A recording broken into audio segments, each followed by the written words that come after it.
We are live. What's up, friends? Welcome back. What's up, John? How you doing, man? What's up? I'm doing good.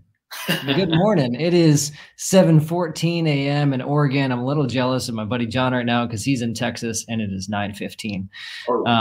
Welcome back to another episode of the podcast. It's Comeback Story Podcast. We're tackling the question today of how to talk to someone with low self-esteem, what to say, friend, spouse, mother, brother, sister, father, grandpa, grandma, I don't care, your friend, whoever is struggling. And really, I think that's all of us at some points in time. So I'm really excited to tackle this question today, and I'm more excited to tackle it with John because John, this is going to be the best intro you've ever seen, but John is a fundraising master at Heart Support. I don't know. Tell me more about what you do, John. Like, what do you do? Why does it matter? Cool. I like fundraising master, to be honest. I think that should be my official title, but yeah. No, I've been with Heart Support for 5 years. Right now I'm the director of development, which was changed about a year ago to encompass a couple of more responsibilities. So 4 or 5 years, I've been the fundraising director, which basically means cultivating, nurturing, and maintaining relationships with, I was about to say donors, but really all people who are interested in heart support. At the end of the day, all of our resources, not all of them, but most of our resources are free to use, you know, the support wall, the Twitch stream, all that sort of stuff. It's free to use, but it's actually super expensive. So I would tell people all around the country, you know, Heart Support is all around the country. So a lot of my relationships with people are over the phone or online. And basically finding, engaging with, figuring out why they give, why they're interested in heart support and stuff like that, finding out their motivations for giving and stuff like that, and then inviting people to become deeper and deeper, you know, whether it's volunteering their time or money, engagement at Heart Support. So that's what I've been doing for the 4 years previous since I joined in 2016.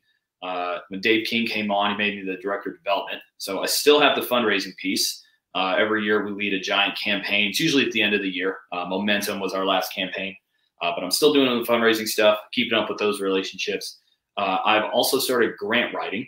So this is the most boring of the three. But writing very long academic level grants for very large, you know, grant makers who are looking to invest. I don't know if invest is the right word. Looking to support and contribute to a mission like Heart Support. So it's sending statistics and narratives and, you know, what it is we do to bigger grant makers who can contribute to Heart Support and help us do what we do. And then I'm the director of the Houston chapter. I've been doing that we've been doing the Houston chapter for maybe 4 years down low.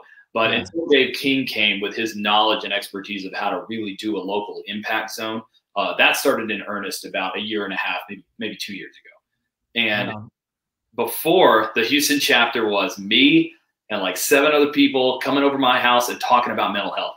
And it was good, but it didn't really go anywhere. It just kind of faded out, you know, but it's been around for that long. Dave King came and he brought how to build a city initiative. And we've been doing that in Houston for about 2 years. In Lancaster, Pennsylvania, Jake's been doing it with his new gym. And so that is where I'd say most of my time is engaged, is in Houston, being the director of development in Houston, building the city initiative and doing what Heart Support does in person at a local level. So that's awesome, what man. What's the one-liner version of how Heart Support helps people? We give people hope. Yeah. That's the one-liner. I love that. I love that. I was trying to think how I would answer that, and that's an awesome answer, man. What does Heart Support do? Like, what are the biggest resources for people that aren't familiar with Heart Support? It was funny. I gave that one-liner, and my brain was screaming to talk about more because there's so much explanation that goes behind that. But yeah. Basically, we give people hope. We support them, and we get them from a place of crisis, move them to a place of healing, and then move them to a place of discovering their purpose and what they're here to do. And so what that looks like is using our resources and all the different either programs or projects or tangible physical resources that we give people to help get them there. The biggest, flagship program that we have is called the Support Wall. It's an anonymous chat room on the internet where you can post about literally anything 24/7. It's absolutely free. And when you post on there with something you're struggling with, other people who are our trained volunteers will go on and support you. The not medical term, not scientific term, but the term that's actually called is peer support. Right. And the reason that peer support is important, and the reason that Heart Support's focus there, is because there is a huge accessibility and affordability gap when it comes to people receiving medical treatment for depression, PTSD, suicidal thoughts, anxiety, and things like that. Absolutely. That's the whole reason I started this podcast, man. That gap is huge. Yeah. And we have to fill it. Heart Support bridges that gap, and we get people who don't believe that counseling would ever help them, or they could never, take that leap and all that sort of stuff. We get them to where they can believe that they can do that. Support Wall is the biggest piece. Workbooks, the live Twitch stream, which for people who don't know what Twitch is basically a live internet mental health show, Monday through Friday. We do in-person physical outreach. This weekend we're doing, I'm really excited about it, a taco festival down here in Houston. So I'm going to be hitting people up, talking to them. Yo, how's COVID for you? How's it going? What are you struggling with right now? This is the Support Wall. Join our community, talking to people. Yeah. And yeah, a bunch of different mechanisms to meet people, engage with them, see where they're at, and get them past where they are always in crisis, either with suicide or depression, things like that. Get them out. Yeah. That's awesome, man. I love that. I love what you guys do. It's so in line with the podcast and Comeback Story. Man, I think out of all of what you just said, I think the real solution to solving the mental health crisis is just more taco festivals. I agree. It really is the key to most things, is having a taco festival. So I think it's not a coincidence that, like, Oregon, where I'm at, we have some of the highest depression rates in the US. We don't have the amount of tacos that you have in Texas. That's why. It's not a sunshine problem. It's a taco problem. Yeah. So how do we get vitamin D into the tacos and ship them to Oregon? That's yes. what we really need. Exactly, man. Well, let's dive in here. One of the things you said as well is eventually leading people to their purpose, and I love that. Something I've been chewing on for the last few months is these 4 pillars of understanding and overcoming depression. I made a course a while back, like a guide of like my story and how I got through depression and how I changed my life. And I realized it was a little too much, a little too convoluted. So I was like, how do I take these concepts, which I know are true in my life, and kind of distill them down into a few things? And one of those is one of the ones that you said is purpose. And so these 4 pillars, which we can get into in a little bit here, and how it ties into low self-esteem. Discover your purpose, know your identity and worth. And there's so much overlap in all of these, but your purpose, your identity and worth. Surround yourself with the right people, which is, again, another big thing you're doing at Heart Support. And then having the right disciplines, which, again, physical health, mental health, habits, disciplines, it's a big deal. And yeah, I think purpose, the overarching thing you have to have, you got to be going towards something. You got to be doing something. You got to wake up in the morning and feel like, is what I'm doing today, does it matter? I think that's huge. Yeah. So yeah, diving in, man. Well, first I want to ask you, what's the sound that's been most successful at getting you out of bed in the morning? A sound. Oh, I want to say smell, but that's bacon. Bacon will get anyone out of bed in the morning. If I could have bacon be my alarm clock in the morning, I would, if I could arrange that in my life. But my wife she is not a morning person at all. So for me, it is an Apple Watch. So I use an Apple Watch. It's not even mine. It's hers, my wife Abby's. And 5 a.m. every morning, that thing, I can't even replicate the noise. Just like a soft, they've engineered it to be like very pleasant. So it's just a very pleasant ding. Wakes me up. So you just like wake up to like thinking about clouds or something like that? These are good questions. My alarm is like, I use an alarm clock called Alarmy. Changed my life because it won't let you shut it off. You got to like shake it 90 times or do math problems. Or there's a ton of stupid stuff you can do you can't turn off your phone. But like mine is a kind of a soothing thing too. I don't know how to describe it, but a lot of mornings I wake up feeling like I'm in the movie theater about to watch the movie 300, and it's really early, and it's like, oh, it's kind of orchestral, intense, ambient thing going on, and I'm just slightly confused, you know? Yeah, totally. Yeah. Like No, yeah, mine's very like, oh, it's morning now. Okay.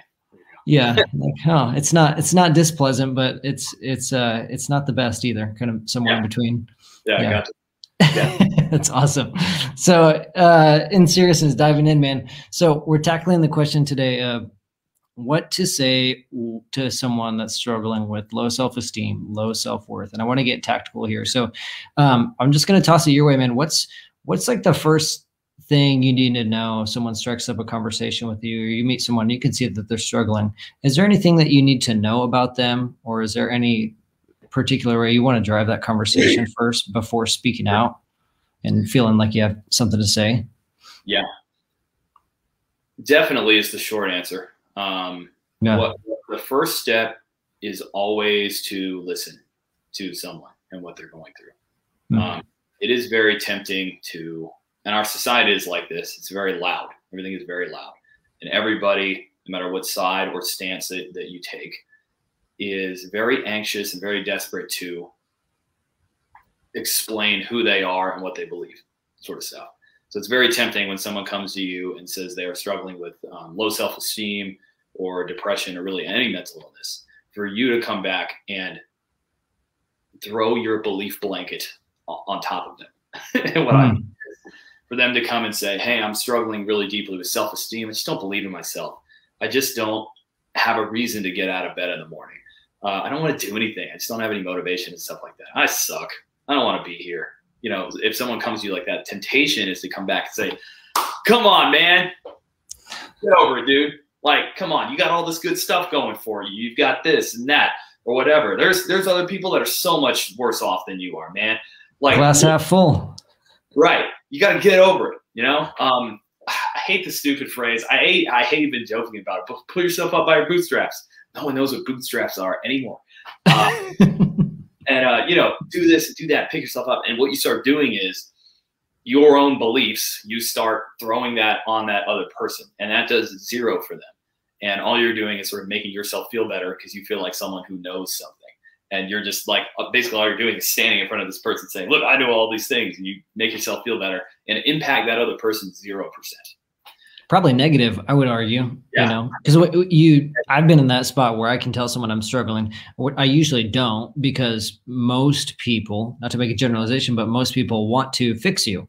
Like I've done to plenty of people myself, unfortunately. But yeah, you kind of just start to tune out, glaze over, and it's like, okay, you're going to tell me the thing that's going to fix me. Right. Yeah. Your trust level is low to open up to other people, not you personally, but in that place, your trust level is low to open up to other people, because you don't trust that they're actually listening to you. You don't trust that this person actually cares or is listening to the words you're saying. So that's why a lot of people don't open up, because they don't trust that you are listening to them. And yeah, there are things you can do and advice and stuff like that, but that's like step 3. So yeah, long-winded way of saying listening to the person. I love that.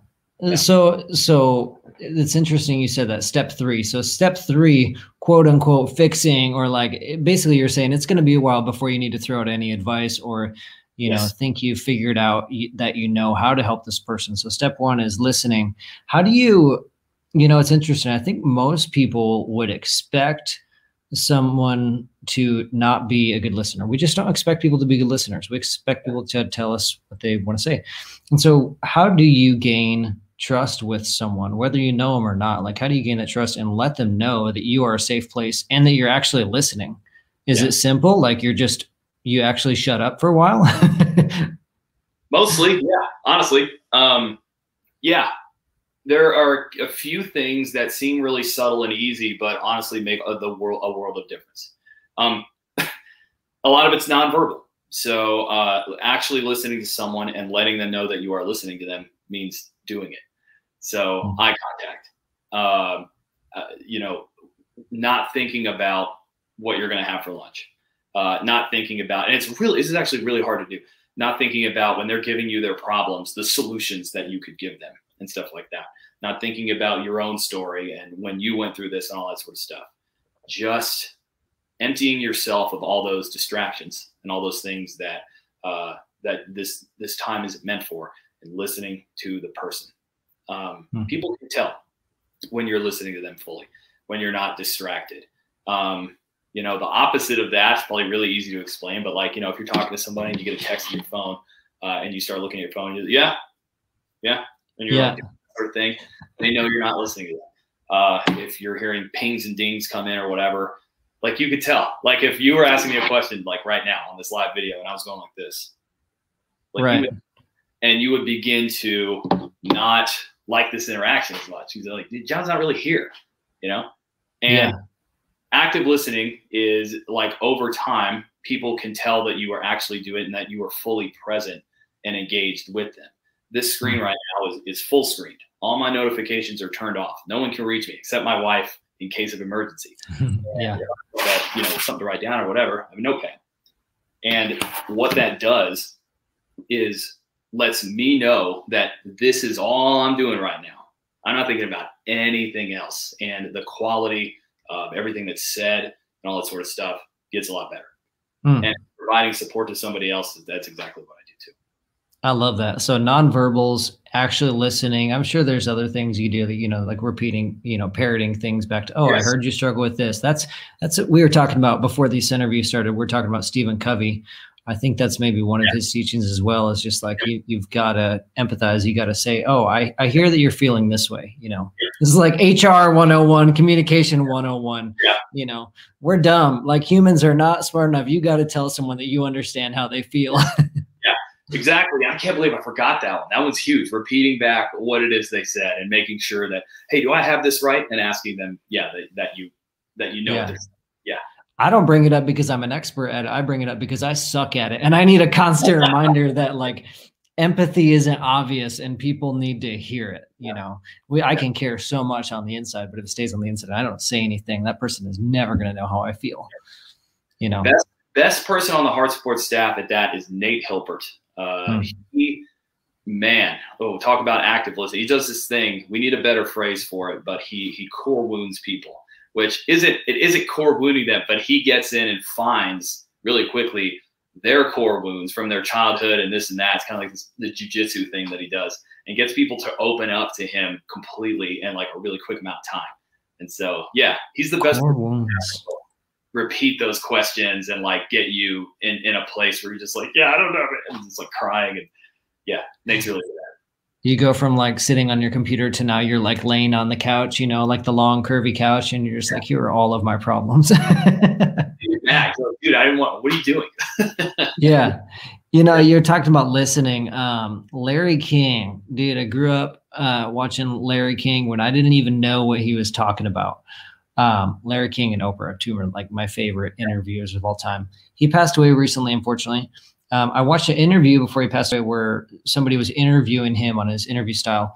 And the biggest takeaway I got from that interview with Larry King is he said, I listen. He's like, you're looking for a more complicated answer or some tricks. He's like, there are no tricks. I'm simply not focused on the thing I'm going to say next when the person's talking to me. He's like, which is what almost every interviewer does wrong, and people do wrong, is they want to say their thing next. You know, it's amazing how far just really listening goes. I heard, and for me as an interviewer, as a podcast guy, I'm like, that gives me anxiety, you know, like really not steer the interview, you know, like be okay with some silence though. Be okay with awkward silence or some gaps in conversation. That's normal. It is. Like you said, it's a noisy world.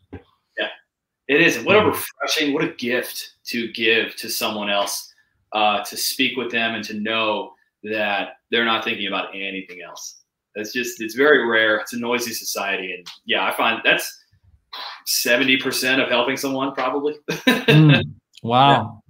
That's amazing. If you hadn't said 70 within the, you know, me as like a fixer, as someone who wants to like solve problems, I'm thinking like maybe 30 to 40% of like, I gotta understand them. And then the work comes in, but that's interesting. That's like a bulk of the heavy lifting. So step one, listen.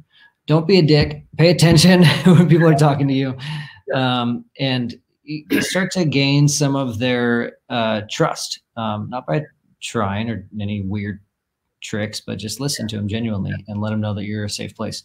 Nonverbals, things like that. Step two, once somebody starts to open up to you, what do you do with that? What are the magic words, you know? Man, words to healing. But yeah, so now we're getting into away from the crisis into the healing portion. And the the strategies behind healing, this is a much longer period of time, and it's different for everybody. Some people could turn their stuff around in a month or two. For other people, it might be years and years. We're talking about recovery, rehabilitation, depending on what it is the person is struggling with. So after they're out of crisis, what it means is that they have gained the hope to say, there is a different future. There is a future where, oh, I think I could be happy. Maybe this depression or these suicidal thoughts, maybe this doesn't define my life. Maybe at the end of this road is some joy and some happiness. And I see now, oh, if I put the work in, I can get there and stuff like that. And so that's when someone is ready to go through a more elongated process of healing. And so that is different for everybody. But at Heart Support, what we try and do is we facilitate more than we closely guide people through that. And we do that for the reason that everyone is in control of their own choices and ultimately destiny, to get all dramatic, but everyone is really in charge of where they're headed. So we see ourselves as guides, as navigators, as people that can show them, here is a path. It's worked for this person, that person. Try this. You said, just to clarify, you said guides. At first I thought you said gods, and I thought you were talking about humans. We think we're powerful. No, okay. Completely different. We see God here at Heart Support. No. Heart Support is guides. Okay, so you are the guide. Yep. Yes.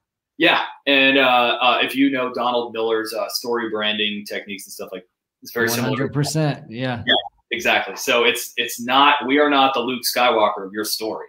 We're Yoda. I think if you're Jake or Dave, you're Yoda. I don't know who I am in that particular metaphor.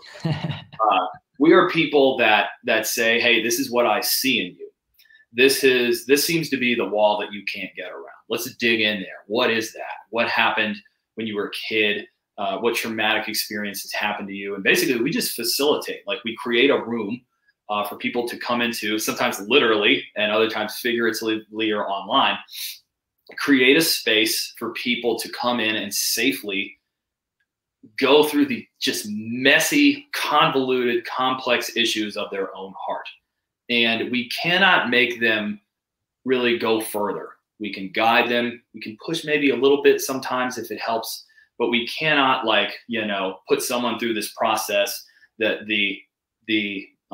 them going through it has to be self-motivated. We just can't do it. And so we guide them. We guide them along the road. We give them the tools necessary to do that.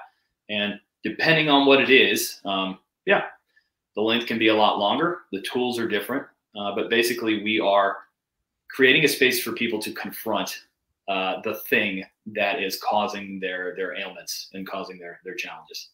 Yeah, I love that. I love what you said there, man. You're creating a space and it has to be self-motivated. And you also said you can sometimes push a little bit. I think we usually want to we usually want to push a lot, especially if anyone's in like the self-help, the motivation, like entrepreneur industry is huge on this. Like, you've got to grit it out. You've got to grind it out. You have everything it takes. You just need to push harder. And of course that's a different space, but, anyways, so I want to do like a little bit of a role play here. So I come to you and I say, John, like, dude, we're at work. Let's say I'm at a call center. I worked for a call center a few years ago. Yeah. And let's say I show up to my cubicle, put my head on my keyboard, real situation. And I'm like, dude, I did not want to be here today. I am not feeling this, dude.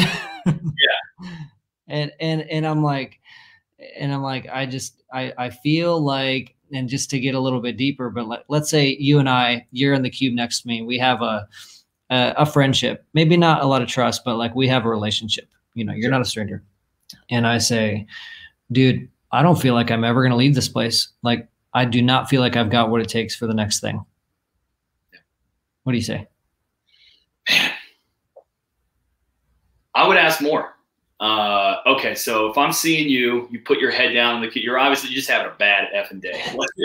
I probably forgot my coffee too. Right. I feel like I'm never going to leave here. I feel stuck. So what our brains at Heart Support, I don't know if this is right or not, but we usually will, my brain categorizes people's struggles almost immediately and automatically into, is this person feeling hopeless, worthless, or alone?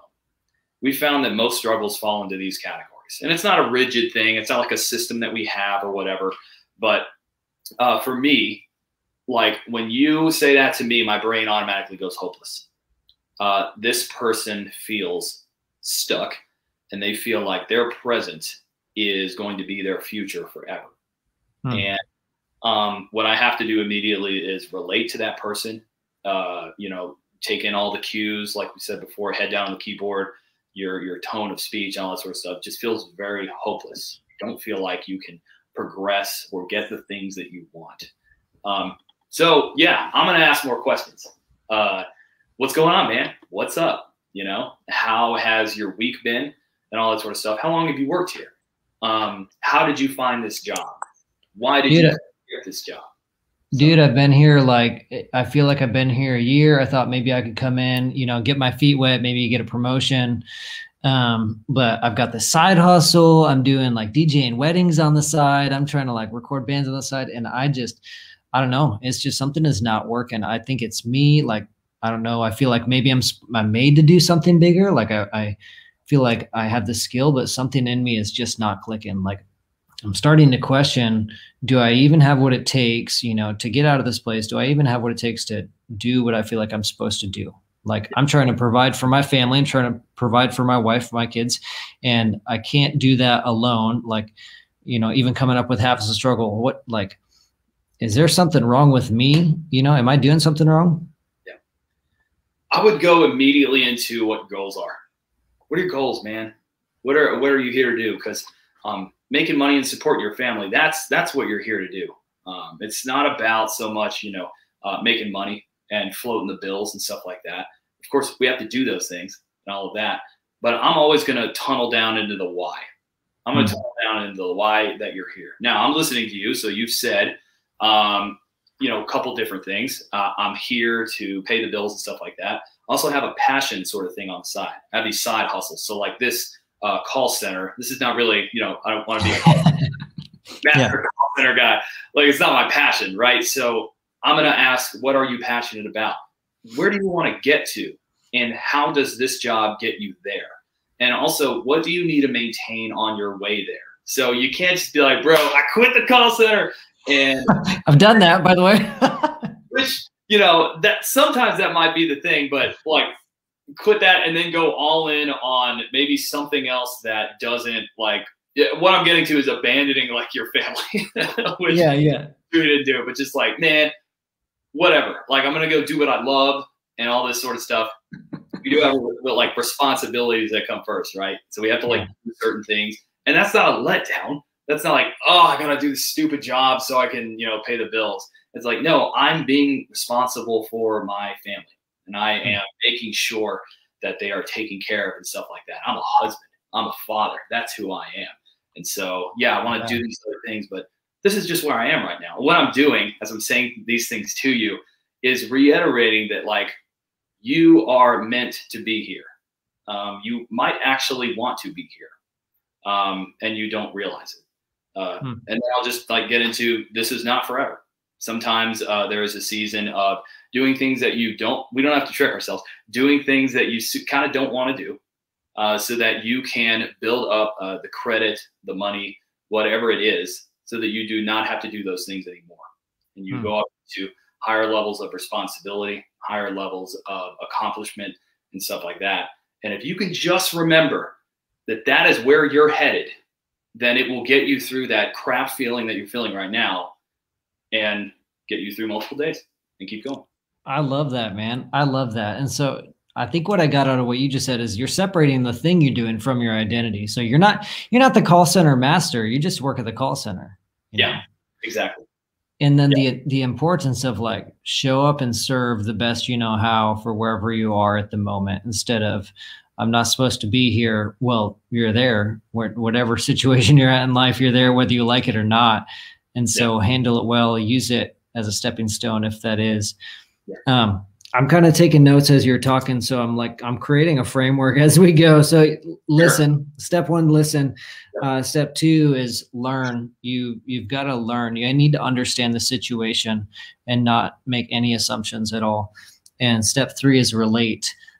Before we go on to whatever step four is, I don't know if either of us know what that step is yet, but before we go there, you said something really interesting. You said, and so for anyone listening to this, for context, John works for a mental health and he works for a nonprofit in the mental health space. And so he's spent years talking with people that struggle with depression, anxiety, low self-esteem. So his brain works a little bit differently than your average person off the street.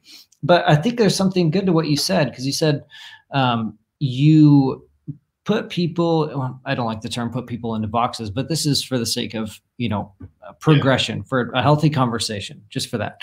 You said you asked yourself the question, are they hopeless? What is it? Hopeless, lonely, or hopeless or alone. Hopeless, worthless, or alone. And so, correct me if I'm wrong, you're not asking that question to figure out if they're all of those. You're asking that question so that you can see which path they're on. Okay. Yeah. So, and let me say that those don't cover everything. Those cover most things. And then also people could be a combination of any of those things as well. Yeah. That's a pit right there. That's how you hit rock bottom, when you have all three of those. Yeah. So let's say, one of my questions I had I don't have many questions planned out, but one of the questions I wanted to ask you is, on the subject of worthless, man, like, what do you say to someone, or what kind of questions do you ask to someone when maybe they feel worthless in a general sense, but they don't quite understand why they have low self-esteem? So like for me, for years, dude, like I think I'm a decent individual. I've got a few skills. I know who I am. I think, I was raised in a Christian home, very loving parents. And I always knew my worth on paper. Like I could write it down, and I know what the Bible says about me. I know what God says I am and what I'm worth to him. But for some reason, for a lot of my life until just a few years ago, I really struggled with worth. Like, do I have what it takes? And it was hard to wrap my head around that. So if somebody has like super low self-esteem and they don't even understand why, you could be a well-accomplished doctor, entrepreneur of a $10 million a year company. You could be, how do you try and pinpoint that or help guide them? I try and make them believe what I believe. And so I'm a Christian teacher. I'm a pastor. I could, on the leadership of my church and stuff like that. That's not what I mean. So I don't. Okay. Yeah. I don't be like, bro, you need to go back to church and all that sort of stuff. We don't do that support at all. We sometimes will share our faith and say, this is what I believe. This works for me, but we are a nonprofit. So what I mean is, I try to, as much as I can. You can't make anyone believe anything, but I try to communicate to the person who feels worthless why the worth that I see in them. And I can't convince them of this, but I can tell them that they have, in my mind, an immense amount of worth. So if I'm talking, let me interrupt you real quick. So you said, because I think I misunderstood you at first, but just to clarify, you said you want to make them believe what you believe about them, what you believe about them. Okay. Here's what I believe about every human being, that every single person is made with the potential to impact the world in mind-bending, shocking, unpredictable ways.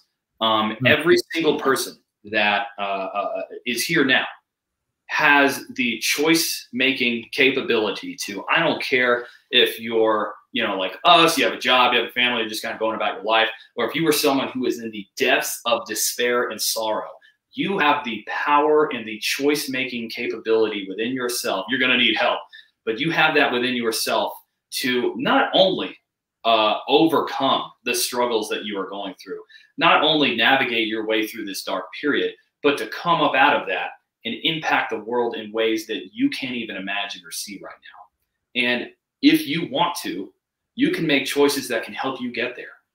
I am convinced that every life is not defined by depression, suicide, anxiety, whatever it is that people are struggling with.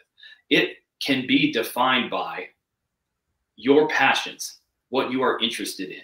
And if you want to make the choices, you can step out. I'm trying to think of an example of a job, any type of job. Okay, call center. Let's take that one. I want to do that one because I can't imagine ever doing that. It sounds horrible to me. I bring it up because I've had three call center jobs. Three. Yeah. Two of them I actually kind of liked. One of them I got really good at ping pong over the course of a year and a half. Yeah, that's really funny. Like I did that. I would hate that. I would hate working at a call center. So if I see that, right.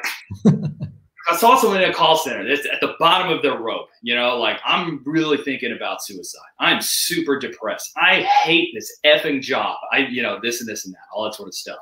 I know that person has the potential to not only overcome those feelings. It's like step one. They have the person to dominate, absolutely dominate the call center arena. So why are you in a call center, right? What type of company are you working for? Why is this company, what does this company sell and why is it selling it? Latch on to that why. Understand what it is that they're doing.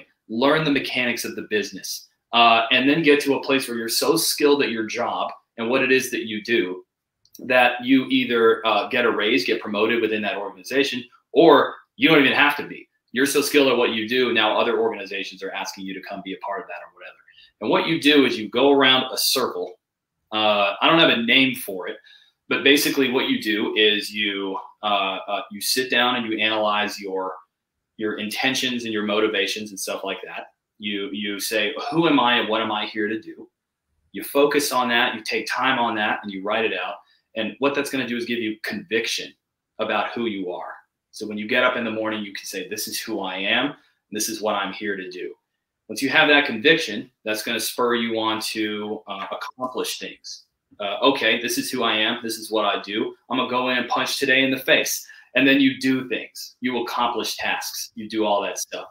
When you accomplish those things and you do those things, then you go around the circle and you gain what's called credibility. You gain credibility with yourself. Like you set out to do something and you actually did it. Now you believe in and you trust yourself. You gain credibility with the people around you. When you have a conviction in who you are, and that conviction leads you to do awesome things, people are going to see it. We see it at Heart Support all the time. Dave King actually has a term for it. It's called being promoted. And so when you get a conviction, you do awesome stuff, people start to notice. And then what happens is you level up. And so you get into a higher level, and now all of a sudden it actually gets a little bit harder. Because now other entities, other people are coming to you and they're asking more of you. Oh, now you're good at being at a call center. Now you're the guy your boss always goes to do all this stuff because he knows you're a reliable, credible person. So now it gets a little bit harder. Now you got to manage your time. Now you got to manage your relationships. And you've got to be more intentional with how you're living your life and stuff like that. And then you get better at that. And then you get more credibility and you go up and up and up. And it's not about money. It's not about getting promoted and being a successful business entrepreneur person.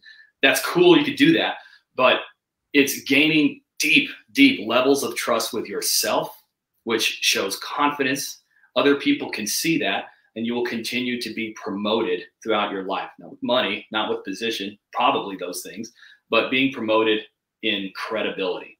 And you become the person that other people can trust. And now you're helping other people. Now you're seeing that person where you were 5 years ago, and now you are into your purpose and you can help that person. I love that. Thanks for sharing that, man. If anyone tuned in to this podcast or video looking for like the real tactical nitty gritty on like, what do I say? Like, give me the quotes, give me the bullet points, and you really just don't know what to say, which to be honest, I'm in that boat sometimes. I really struggle. Even though I have a podcast on mental health, I still struggle with that sometimes. But if you tuned in for that, rewind. I love the word rewind. I love the word rewind because it doesn't make sense anymore. I'll keep using it. But anyways, go back about 5 to 10 minutes because that whole little bit, that snippet that John just said about like make people believe what you believe is so powerful. You can take that almost verbatim and tell that to somebody. Yeah. It's amazing. You know, it's funny. You said make them believe what you believe. And I was like, uh-oh. You know, I was like, oh, here comes religious viewpoints. Right, you know, and you and I share the same faith. And even that made me nervous. I'm like, where is he about to go with this? Yeah. But it's interesting. You're a pastor and you have heavy convictions, and that is not the way you steer the conversation. Yeah. I think if you're a Christian friend of mine listening to this, you've got to hear that we are called to be convicted. We are not called to push that on people. So going back to this framework that John didn't know that he just laid out for me is, you know, step 1, listen. Step 2, learn. I think step 3 is probably relate, you know, ask questions, build trust, continue. And then step 4 is make them believe what you believe about them, you know, motivate them, like get them to see and understand their worth. Yeah. And I think something really powerful you said in there is, so dude, I think about 16 jobs. I lose track. Somewhere around there. My resume was ridiculous at one point. I was like, well, let's just choose whatever jobs I've had that'll look good for this resume for this job. Because I've moved a lot and I get burnout. Did a lot of experimenting, and a lot of that was good. I think I needed to try and figure out what I liked, what I didn't like, what I was skilled at, what I wasn't. But overall, I really struggled with like, where do I go next? And so something you said in there is really valuable. And I think a lot of people, especially like young creative men, need to hear this, is to find the why. Like, yes. What does that company stand for? Dude, our generation cares so much more about like, why does a company exist, almost more than what we do, you know? And so it's like, if you're a water bottle, if you work for a company in a call center that sells or markets water bottles, you know, are they, you know, filling the world with more trash, or are they out to solve a water crisis? Right. I think that matters more. And so that's a dramatic example, but I think it really matters, like the why, and what is a lot more important than what a company is doing. Yeah. Dude, I work full-time for a company. If I were to describe it to you tactically, it's a real estate marketing company. We help real estate investors and agents get more leads online. Yeah. A lot of people would, if you're not into real estate or you're not an entrepreneur, you might gloss over when you hear that. Yeah. And you're thinking like, what? Yeah. But at the end of the day, I am here because I align with the company's mission and values, not only internally, how we build people, how we grow teams, but how we help people find more freedom and impact. And at the end of the day, you know, that's only going to be a small percentage of people. You know, it's like people have to self-motivate themselves. Like you said, it's only going to be a small slice of the pie that really takes action, fully implements. But I know our why is to help people find freedom and impact. So if you miss that part in the interview, then like do what John said and latch on to that, like find the why for your company. Yeah. You know, you have to have that why. 100%.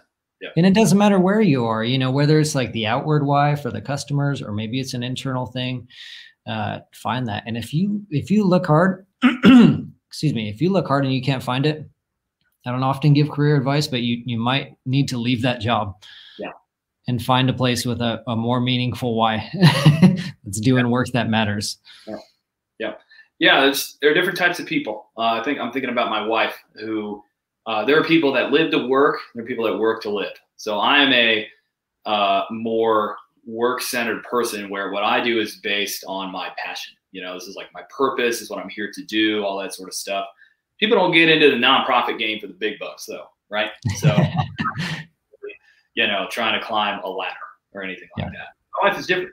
My wife is a construction worker. She is currently completing an apartment building that will open in October, and she is the lead on that building. Incredible, you know, weight and amounts of stress and all that sort of stuff. And she is trying to get promoted as a person within that organization. And it's not so that she can have more money; it's so that she can provide for her family. And so that's why I want to go back to like that.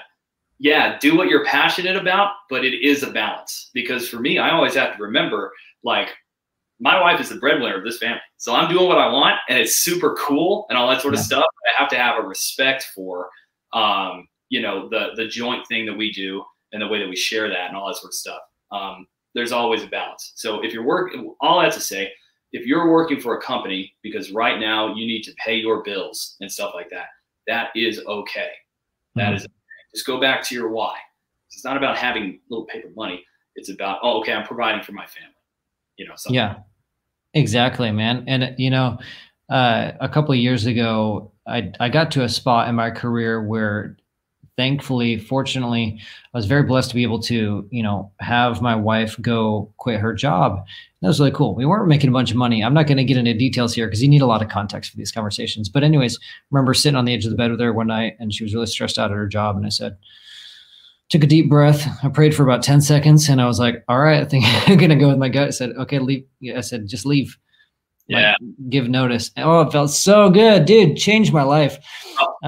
Changed her life. And that was like a monumental point in our marriage and our relationship. Very liberating. But anyways, I wasn't making a ton of money, but I knew we could pull it off for at least a little while. I was like, can I do this 6 months, a year at least? Okay, cool. She needs out right now. I don't need to worry. In fact, it wasn't even that. I was like, can I do this for a couple months? Okay, we'll figure it out. So we did that. The interesting thing is that that was I don't know, 2 or 3 years ago, roughly. Fast forward to now, she's working part-time and she would work full-time if she needed to, or if they asked her to. But, well, I hope her employer's not listening. Maybe she won't. But fast forward to now and she's teaching. She's teaching 4-year-olds. She's a pre-K teacher at our kids' private school. Okay. She freaking loves it, which is so funny. And the reason I bring this little story up is because I thought the end game was get Sloan to a spot where she's not working or doesn't have to work, because I don't want her to work. Yeah. Well, if I had stayed focused on that, we wouldn't have had the opportunity of, like, she needs to be connected to her why, what fires her up, what gets her pumped up in the morning, you know, what she's convicted that she needs to go out and do. And for her in this season right now, it's, you know, cheering on little kids, you know, and helping to form them. Yeah. And so having that why is huge, man. It drives everything. It does. It really does. Yeah. Yeah. Well, cool, man. I'm going to blaze through something real quick and then we'll wrap this up I want to be respectful of your time and our listeners as well. So earlier in the conversation, I was talking about these 4 pillars of depression and anxiety. The first one, and John hit on all of them, maybe not word for word, but dude, if you're struggling with low self-esteem or you know someone, how this conversation falls into the context of these 4 pillars. Purpose.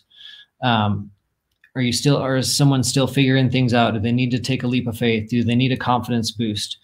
I think that confidence, it comes from successes, and successes only comes from trying new things and failing at things. And so figuring out your purpose, it's a journey. It's not like, oh, I need to know my calling right now. That's a journey. I don't think I'll know what I want to be when I grow up until I die, you know. I don't want to be a podcast host right now, but I don't know, you know. So learn to love that process of finding your purpose. The second one is identity. So know who you are. You said something about having conviction, and then that conviction turns into credibility within yourself. Well, with others too, hopefully, but within yourself. I think that's super powerful. Yeah. One of my favorite verses as it relates to identity for this conversation is in Genesis 1:27. So God created man in his own image. In the image of God, he created him, male and female, he created them, and God blessed them. And then he goes on to say, be fruitful, have babies, fill the earth. But basically it's saying God made us in his image. We're humans. We messed it up, but we were all created equally, beautifully, like you said, tons of potential, mind-bending potential. Yeah. The third pillar, people. Having a mentor, we didn't talk on this, and we don't need to because it's in other podcast episodes, but having a mentor to give you the right perspective at the right time to see things that you might not see. Someone who's had 3 call center jobs and who's been further down the road than you. That is huge. someone to, instead of trying to figure things out, someone that can talk to you and help you know when to shift. That's huge. And then the last one is disciplines. I think, you know, people with low self-esteem, speaking from myself, someone with not the highest self-esteem, tend to have a lot lower motivation, not a lot of reason to get out of bed in the morning. That motivation, it starts with a spark, and I think it eventually turns into momentum. But ultimately, it starts with us doing something small to work towards having the right disciplines, or somebody else coming into our lives like a mentor or a friend and, you know, kicking our butts a little bit for us or pulling us along. And so I just want to say that I hope that's encouraging to someone, that like motivation doesn't just like appear out of anywhere. You know, we have to start it, or someone has to start it for us. And so anyways, I kind of blazed through those because I think you touched on them all, but is there anything you want to say, you know, relating to any of that slew of words I just said? Yeah, it is another podcast, but man, the disciplines are so key to all that. And I don't feel like I touched on it at all, but the discipline. If you're listening to the audio version of this, John is jacked. So he's about to talk about disciplines, just for context. Very heavy deadlifts to get healthy, no matter what. Yeah, it is a whole other podcast. I'm super into it. Somebody at my door. Basically, Brady, I'm so sorry. No, you're good. Just keep going. Let me. Oh, just keep going. It's okay. Oh, if you want to go get the door, that's fine. Yeah. Or just keep going. Either one. I don't care if there's a dog in the background. We'll see that. The value. They stopped barking. That means there was a package and he's gone now. So that's good. Oh, good. It's Amazon Day. Yeah. Okay. The discipline. So basically, the healing portion of after you get up crisis into healing is the disciplines and cultivating them. So a lot of times people are having deep mental health struggles, and there are very simple things that we can do to improve the quality of how we struggle and wrestle with things. Are you getting good sleep? Are you exercising at all? Are you only eating mostly crap? All of these things, like you do little tweaks like this, that will take you a really long way. Just stuff like that. So I did want to speak on disciplines real quick. Yeah, no, I appreciate that. I'll share one last thing on that real quick, because you know, I'm a firm believer in that. I'm a distance runner. I stay generally healthy, like healthy enough. Me and my wife, we were having a conversation with a counselor friend of ours, Hugh Heinrichsen, which he's on one of these podcast episodes, maybe 6, but we were having a conversation, and we were talking about, like, we have communication breakdown. This happens a lot in marriage, where it's like you want to talk to the other person, you want to let them know that they matter, that they're loved, you genuinely care about them, but for some reason you're button heads. Like communication is not working out and something is off. And so he asked us a question. He said, "What do you do?" He's like, "What do you guys do when you can tell that the other person's off?" And I was like, "Oh, interesting." And so anyways, I'm not going to go through our whole therapy session, but one of the tips he gave us was to, one, give yourselves permission to call the other person on their stuff. Know that you're on the same team. So have a buzzword.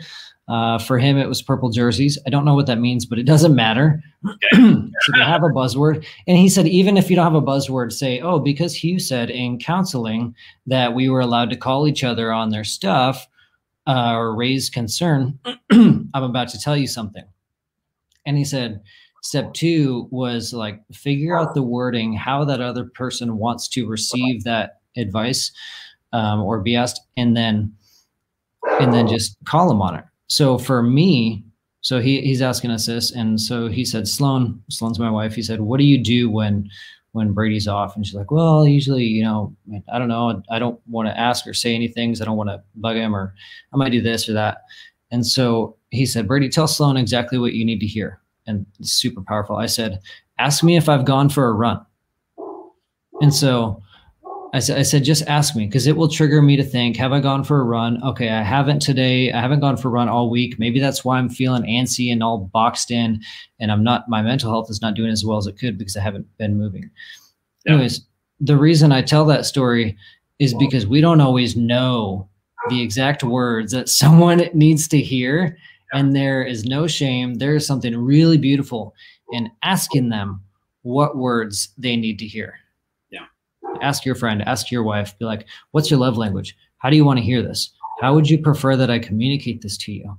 It's super powerful, you know? Yeah. I mean, of course, your wife every once in a while is going to say, you should know. You know, you should already know. You shouldn't have to ask me. You're going to get that every once in a while, maybe. But there's something really powerful in that, you know? Definitely. Yeah. Alrighty, man. Well, I'm going to wrap it up. Dude, what's your last words? What's the one thing you wish people would know if they're listening to this podcast? What's the one thing you wish people in general could understand? Yeah. Just that the version of what I said earlier, the power, not the power, that's a little dramatic. The choices that will get you out of a place of struggle and into a place of purpose are within you already. I want to elaborate a bunch on that, but I keep it right there. Yeah. That's awesome, man. You have all the tools already in you. Yeah. That's awesome. That's awesome. Well, man, I appreciate it. Everybody here live, thanks for tuning in. John, thanks so much for your time. I appreciate it, man. Absolutely. Thanks for having me. Appreciate it, Brady. All right. We'll see you guys. See you guys.